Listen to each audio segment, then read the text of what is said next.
Hi, my name is Carlo Volpe, And I'm Desmond Silva, and and welcome to welcome to Centerville Centreville Voice. Voice.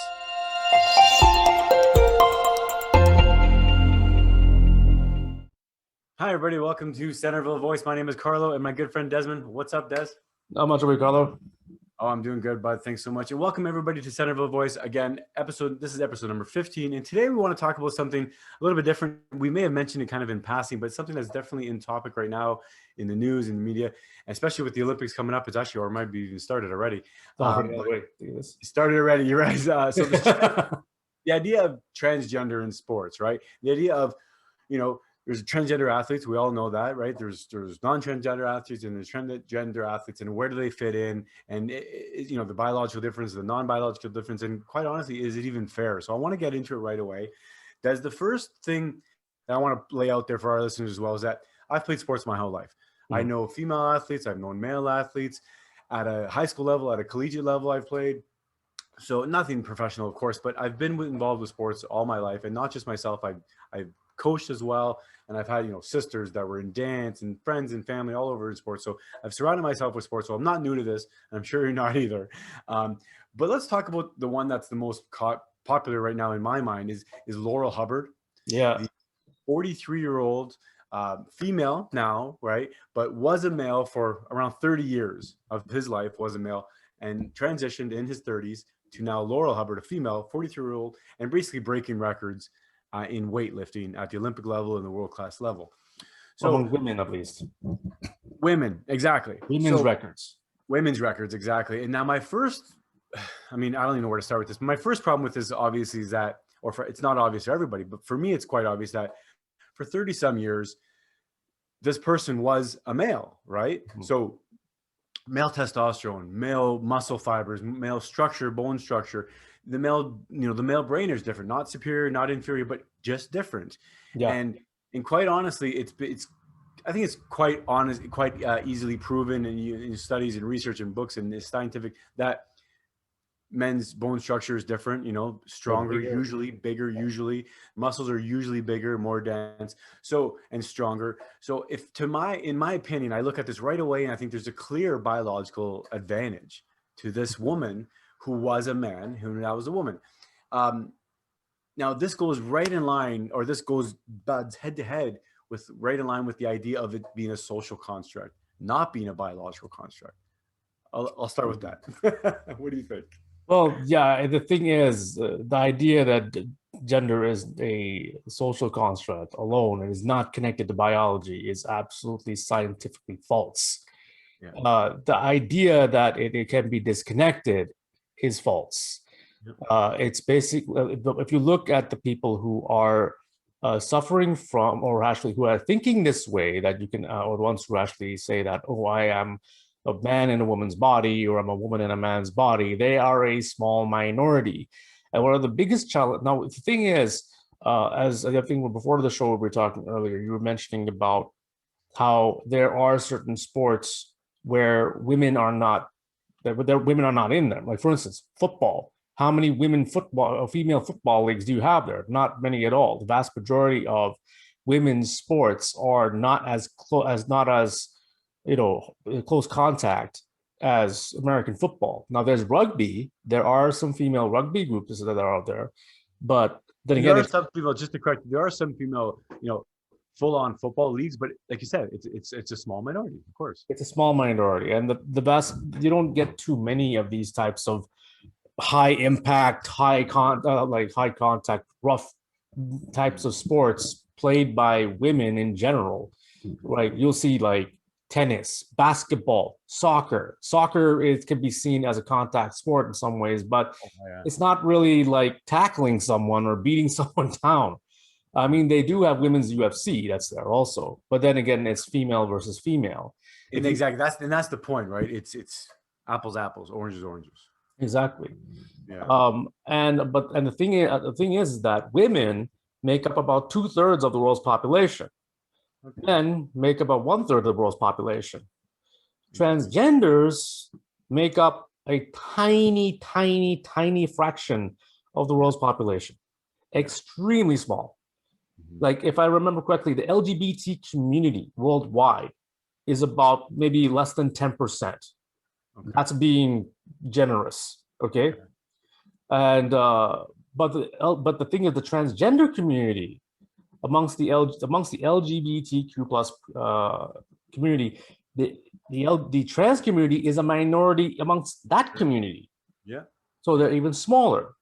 So the problem that a lot of people are arguing is that there wouldn't be enough transgender folks to actually start their own, or transgender athletes to start their own league at that scale that they have for both for like basically non-transgender, not necessarily heterosexual, but non-transgender folks that are there, right? Okay. Because you can have because the homosexual males can be put with other males, homosexual females can be put with other females, right? Yeah, the orientation has nothing. You're right. Yeah, So it has nothing to do with it. So it has to do with their biology, right? Not their preference. But in terms of I'm actually glad you mentioned that, because that's getting conflated, right? yes, The idea of someone's sexual preference should have nothing to do with someone's sexual identity. yeah. And I think this is an attempt of muddying the water, right?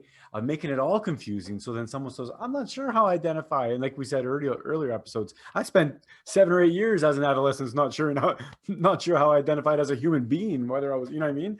So the idea, this is common, I think. Right? It is, in a way, when you think about it. It is like, I know a lot of people are going to be upset, but it is, when you think about it seriously and with some common sense, it's really very silly in a way.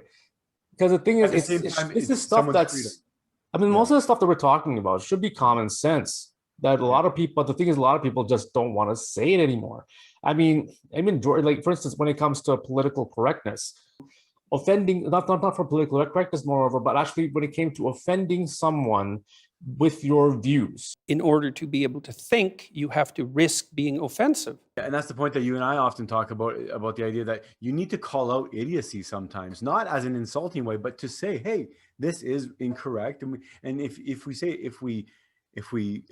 free speech is gone, if we compelled speech, if we make people say certain things, then you won't be able to effectively call out idiocy, because it'll be outside of the guidelines, right? And there's a lot of people who are going around saying that there are a lot of that the number of people who are feeling that they have who are transgender, that they don't have. Now that they're saying that it's not all transgender people have gender dysphoria. Gender dysphoria is like true, like transgenderism, as far as according to DSM-5. Because the thing is, their situation is so compulsive, right? It's like OCD level compulsive when it comes to them wanting to be identified as a person of the opposite gender, right? Of the opposite sex. And they want, it's just drives them nuts.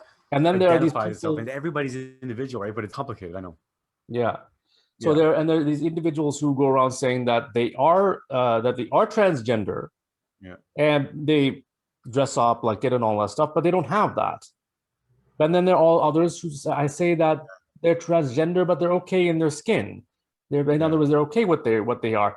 Well, the very the very statement that you're okay with your biological state is just proof that you are not really transgender. If you're transgender, you would actually have a very huge problem with the way you are, which is how a lot of transgender folks are. I mean, if you look at gender dysphoria, it's just another form of dysphoria, such as body integrity dysphoria. There is this thing called body integrity dysphoria, where you have a person who is a fully able-bodied person, like, for instance, like the person yourself, Carlo, right? You're a fully able-bodied person, right? Yeah. Now imagine if you had body integrity dysphoria. That would mean that you believe that you're a disabled person in the body of a fully able-bodied person, and you basically want to go and get your arm lopped off or your leg lopped off, right?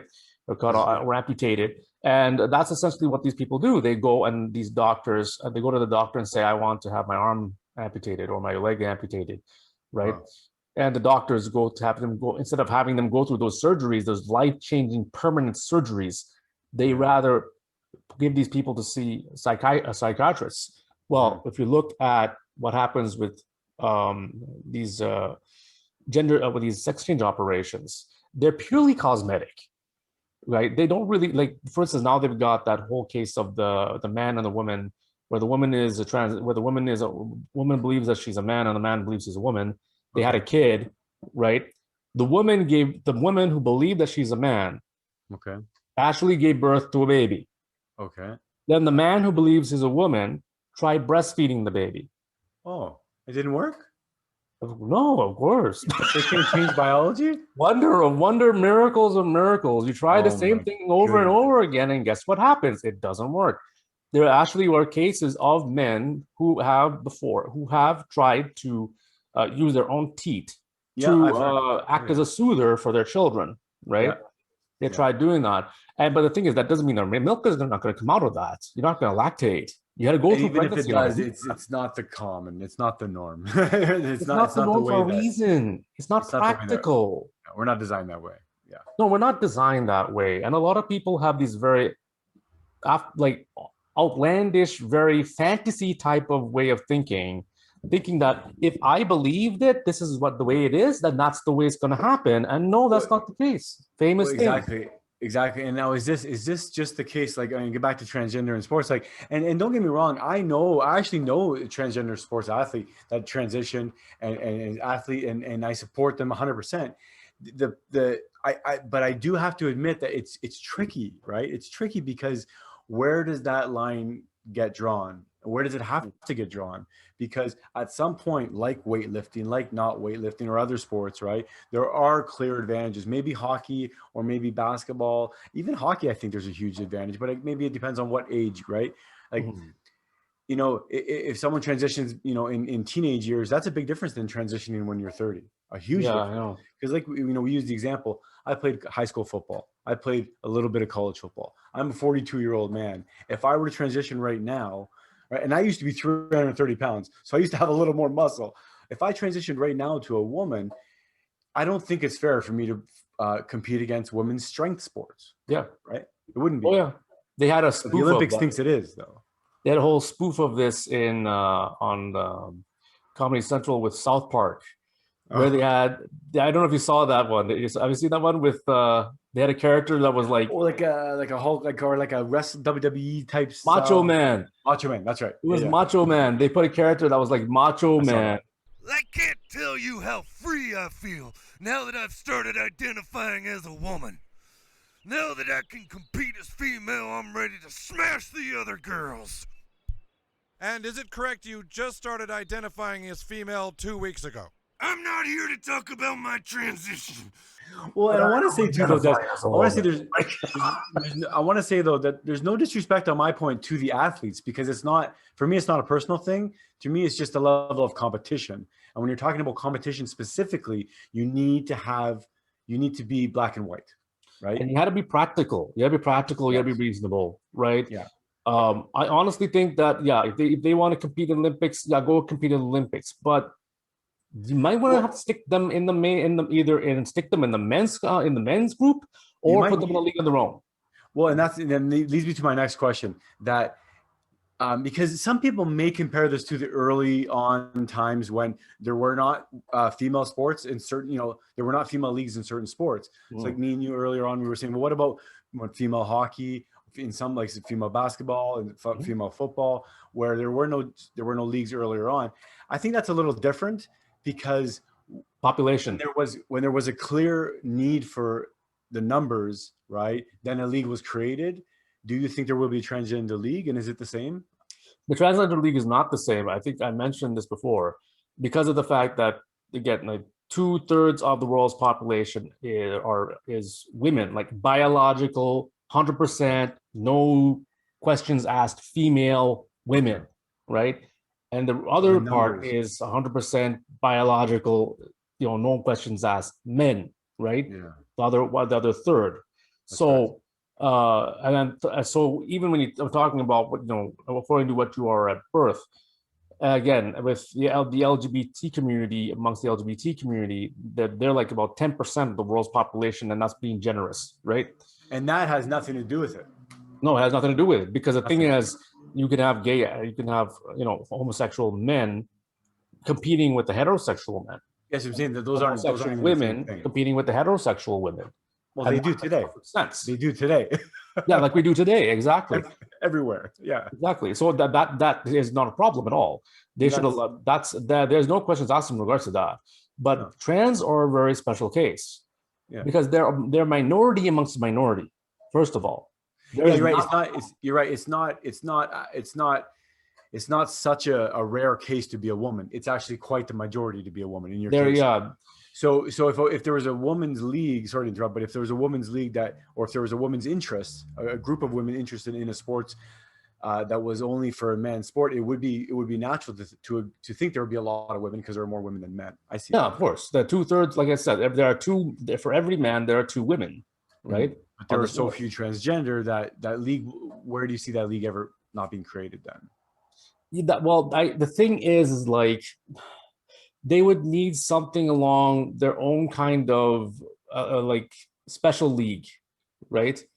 But the thing is, it wouldn't be because of the population level. It really wouldn't be that big. So I don't think it would really. Would it draw interest? That's another question. Yeah, would it draw interest? I don't know if it will gather that much of a crowd, right? So that's where the whole idea of bringing them into the men's league, even though they may identify as not men, right? And then also having the ones who identify as men but they're female, well, those ones would be hyped up on testosterone. So then that's might be a different question. More fair to be with men. Yeah, it might be a bit more fair because they're stuck up on testosterone. Yeah. But having them in the men's league might be a little bit more fair. Now, of course, the ones who were formerly female and they transitioned when they were an adult, like as like their 30s or 40s, they're less likely to be affected by the testosterone than if you've been having testosterone since the day that you were a teenager. And that's another point to bring up, though. You shine a light on something. You won't see many. I don't think you'll see many formerly women who is now transitioned to be men who want to compete in men strength divisions and men combat sports. You won't see that. They won't want to get into that. Well, from the clear disadvantage. If this Laurel Hubbard was a woman for 30 years and then transitioned to be a man and then was breaking records in the man's weightlifting categories, you know what I mean? That would be a big deal. That would be a big deal. That would be a big deal, yeah. That would be a big deal, yeah. But it's not going to happen. Yeah, so I mean, seeing Gina Carano even go fight all the way to UFC, to become one of the, I think, I don't know, top 20, top 10 fighters overall, including men. That's a big thing, especially being female, right? Exactly. Yeah. Well, how do we do to close this up? Because I do want to make this close. I do want to make this kind of short, but my concern as well, for the big picture of the Olympics and everything, is that I do have 2 daughters, and whether they play sports or not, I don't want them to live in a world where they are going to be discouraged from going into these sports too, right? Because I don't want another disadvantage against them, right? Right. But at the same time, as a father, even if I had a daughter, I'd be very protective of them getting injured in those types of sports. That too, exactly. Is it fair? Is it in the best interest, and is it practical? And are we teaching our kids the right thing, right? Like we say all the time, is that sometimes we have to put our foot down and say, this is just nonsense. I'm sorry, it's nonsense. You have to be honest and tell them. I'm not saying this is nonsense because this is a subject that's very sensitive, but this is definitely one of the things that we need, to talk about more. Maybe we'll do another episode. I understand, like this is nothing new. Trans people have been around for centuries. This is nothing new. So for people to say, oh, we're being progressive about this, as I always say, if you're progressing towards something, you better analyze what it is you're progressing, because right now what's happening is people aren't looking at the facts and the numbers. They're not looking at the science behind it. And what they're doing is they're just like, okay, I think, therefore I am. I believe what something is. There's no empiricism. It's just rationalism. Yeah. There's no real scientific method to the madness, so to speak. And so you end up with this type of mess that we have right now, where people are just getting more and more confused. There's more and more just hogwash being spewed all over the place. I mean, if you go back to the 1980s, people who transitioned over from being male to female or from female to male, let's say from male to female, they recognize that they're biologically male, and people will still refer to them as male, and they would understand that they were male, but they were now in a cosmetically changed body that made them look like female to make them happy, right? Yeah, exactly. And the same thing with the other way around. Exactly. If we do focus a lot on the idea that there is no there is no objective truth or objective reality, then that's the kind of problem we run into. Is like, well, you can identify as anything you want, and this, in my opinion, that's really a postcard of what's going on right now, right? The If you loss can of really objective identify truth. as anything you want, yeah, exactly. It's like subjective truth. What? Yeah, subjective. There's no such thing as subjective truth. Yeah. There's no such scary. thing as subjective truth. Yeah. It's There, scary. you That's can, what we're there fighting is on. objective truth, but there's no such thing as subjective truth. And how you find objective truth is by testing things out, by putting things to the test. That's the only way you can find out, through empiricism. Yeah. Take Awesome. take your rationalist theory and put it through an empirical test. That's it. All right, buddy. Well, listen, thanks so much for your time. It's a little quick one, but I do want to just touch base, see what people think as well, because like I said, whether you're an athlete or not, we all have children, we all know children, and I don't know, something to think about. We want to make sure that our kids are kept safe, and that also our young girls that are born female actually have a genuine chance to being able of having an equal playing field, right? Sure. And I often wonder that sometimes, we sometimes devalue what it is to be a girl or boy by saying, by kind of sometimes entertaining too much of this stuff. But I don't know. I'm not an expert. But I think I don't think we're devaluating being a woman by. No, I think society does sometimes. I'm worried. Society. Society That's They honestly, devaluing females for the fact that they can't keep up with males physically is not really a good thing. As a matter of fact, the idea that you can switch between a man or a female, that's devaluing both genders. That does devalue it. That's what I mean. Yeah. That's why you have all these lesbians who don't like what they call them TERFs, right? Is that they're trans exclusionary radical feminists, what they call, but they're essentially they're lesbians who they're mostly lesbian feminists who don't want to include the trans community and the LGBT community. Wow. Okay. Particularly trans men, not trans women, trans women, not exactly like men who think that they're women. Okay. They don't want them included, but they don't give a care about the women who think that they're men, right? Okay. Interesting. All right. Well, thanks, my brother. Peace. You too, bud. We'll see you everybody for watching. See you next time. See you next video. All right. Bye-bye. Thanks for joining in and watching Centreville Voice. Remember to like, comment, share, and subscribe. If you are seeing this on YouTube, make sure you click on the notifications bell so you get notified when we upload new videos, which we release every Friday. Sharing and liking our videos helps promote the channel, and sharing episodes like these helps get the word out so that more people will get to see our videos.